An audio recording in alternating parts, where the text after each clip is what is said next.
한미일 3국의 미국 캠프 데이비드 정상회의가 사실상 중국을 콕 찍어서 공동의 이익이나 안보에 영향을 미치는 위기나 위협에 신속하게 협의키로 공약함으로써 미국의 대중국 견제망이 한층 더 공고해졌다, 이런 평가가 나옵니다. 한마디로 아시아판 나토가 구축된 것이나 다름없다는 점에서 이 중국은 격하게 반발하고 있습니다.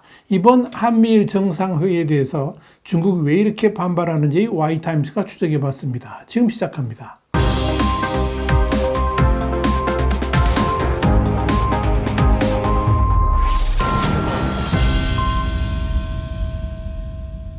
한미일 3국 정상은 현지 시간 18일 캠프 데이비드에서 첫 번째 별도 정상회의를 열고 한미일 3국의 안보 협력 수준을 지금까지하고는 다른 차원으로 격상을 시키면서 미국의 인도태평양 안보 전략을 구현하기 위한 환경을 사실상 완성시켰다, 이렇게 평가를 하고 있습니다. 조 바이든 미국 대통령 그동안에 중국 견제를 위해서 다양한 방식으로 구체화해 왔습니다. 지난 2021년 3월에는 첫 쿼드, 그러니까 미국, 일본, 호주, 인도의 안보 협의체를 말하는 거죠. 이 쿼드 정상회의를 개최하고 쿼드를 정상급 논의체로 격상시켰고요. 9월에는 미국, 영국, 호주 안보동맹인 오커스를 결성시켰습니다. 또 지난해 5월에는 일본에서 중국 주도의 영내 포괄적 경제 동반자 협정 RCEP를 견제하기 위해서 인도태평양 경제 프레임워크, 그러니까 IPEF를 출범시켰습니다. 군사적 측면에서도 필리핀에서 마르코스 주니어 대통령 취임 이후에 지난 2월 군사기지 4곳의 사용권을 미국에 제공하기로 함으로써 필리핀과의 군사적 협력 밀도도 높였습니다. 이로써 이 중국의 태평양 진출 야욕에 찬물을 끼얹었습니다. 그런데 이번에 한미일 정상 간 협의를 통해서 이 안보 협력 문제를 매듭지었다라고 볼 수 있습니다. 이로 인해서 답보와 퇴행을 반복하던 과거를 떨쳐버리고 대중국 전선의 약한 고리를 안보 협의체 수준으로 탈바꿈하면서 미국의 인도태평양 전략도 탄력을 받게 됐습니다. 여기에 대해서 제이크 설리번 국가안보보좌관은 이날 브리핑에서 한마디로 이것은 대단한 일이다, 빅딜이다 그러면서 역사적 사건이라고 그랬습니다. 또 이는 평화와 번영의 인도태평양 지역과 더 안전한 미국의 토대가 될 것이라고 말한 것도 이런 맥락에서 한 것입니다. 람 이메뉴얼 주일 미국 대사도 지난 16일 한 세미나에서 중국의 전략은 인도태평양에서 미국의 1, 2 동맹은 결코 함께 할 수 없다, 이런 전제에 기반하고 있다 그러면서 이번 3국 정상회의로 근본적인 변화가 생길 것이며 인도태평양에서 전략 지형이 바뀔 것이다, 이렇게 말했습니다. 이렇게 한미일 정상회의가 역사의 전환점이 되었다 할 정도로 중요한 의미를 갖는 것은 중국이 더 이상 한중 간, 중일 간, 한일 간 사이에 끼어들면서 갈라치기를 하고 분란을 일으키던 그런 행태를 확실하게 제어할 수 있는 기틀을 다졌다는 데 있을 것입니다. 사실 중국의 한국과 일본 등 동북아시아 국가들에 대한 전략의 핵심은 신형 대국 관계로 요약할 수가 있습니다.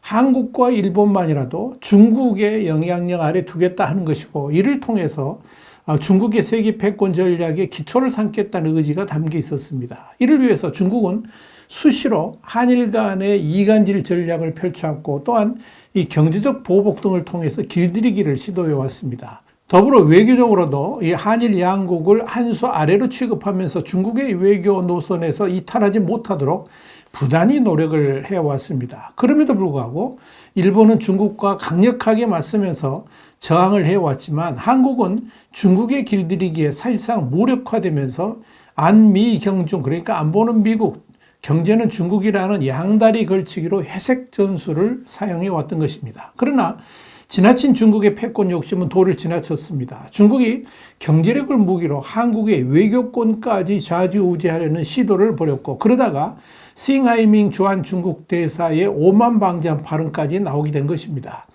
이런 측면에서 이번 한미일 정상회의는 더 이상 중국이 한국을 향해서 함부로 행동하지 못하도록 하는 절대적 제어권을 확보했다 해도 과언이 아닐 것입니다.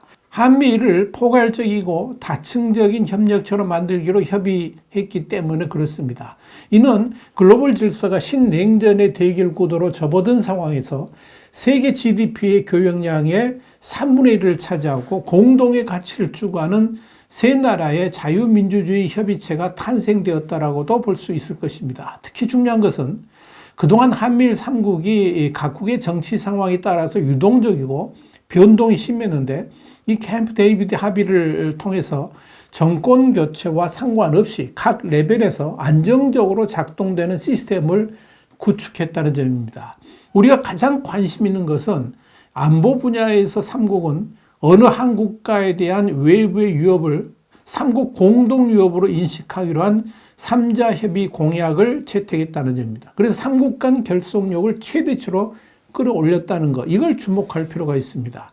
이런 체제는 안보 협력의 범위라든지 제도화, 정례화의 수준 측면에서 쿼드보다 훨씬 더 강력하다고 할 수 있습니다. 그래서 유럽의 집단 안보 체제인 나토, 그러니까 북대서양 조약기구의 버금가는 아시아판 나토다, 이렇게 평가를 받고 있는 것입니다.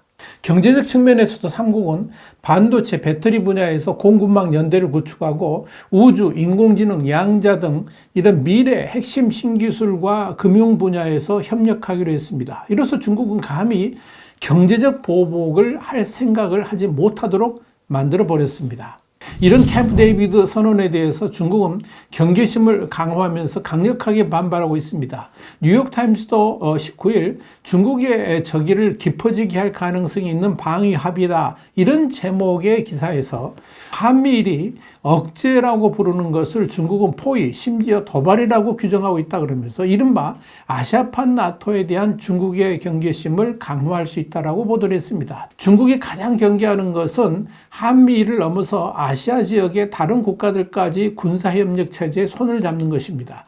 여기에 대해서 중국의 군사 전문가인 숭중핑은 뉴욕타임스에 이런 말을 했습니다. 이제 중국은 미국이 필리핀 같은 다른 나라들을 끌어들이면서 동맹 관계를 확대할 조짐들을 주시할 것이라 그러면서 그것은 인도태평양판 나토가 될 것이기에 중국에는 최악의 시나리오가 될 것이다, 이렇게 말을 했습니다. 랴오닝성의 사회과학원의 한반도 문제 전문가인 리차오도 지난 18일 중국 관영제 황구시보의 인터뷰에서 캠프 데이비드 정상회의가 신냉전의 신호탄이 될 가능성이 있다라고 말하는 것이 적절하다, 이렇게 정의를 했습니다. 뉴욕타임스는 중국이 이번 한미일 정상회의에 대한 반발심을 이미 행동으로 옮기기 시작한 징후들이 있다 그러면서 중국과 러시아 함정들이 17일 동중국해에서 합동 군사훈련 한 점, 그리고 중국 인민해방군이 대만 인근에서 해상훈련을 한 점들을 들었습니다. 중국 관영신화통신도 20일 신화시평에서 미국, 일본, 한국의 정상이 회담을 갖고 3국의 군사 등 협력을 강화하겠다고 공언하면서 의도적으로 중국 위협이라는 거짓말을 퍼뜨리고 있다라고 반발했습니다. 그러면서 한미일 정상회담에 대해서 지역의 전략적 안보를 해치며 아시아 태평양의 평화, 안정, 번영을 위협하고 있다라고 주장했습니다. 이번 캠프 데이비드 정상회의가 중국이 던지는 가장 중요한 메시지는 한마디로 한국과 일본, 미국 3국의 안보는 불가분의 관계에 있으며 어느 누구도 이들 3국에 대해서 위협이나 공격하는 것을 결코 좌시하지 않을 것이다, 이렇게 선언했다는 점입니다. 여기는 당연히 북한은 물론이고 중국까지도 포함이 됩니다.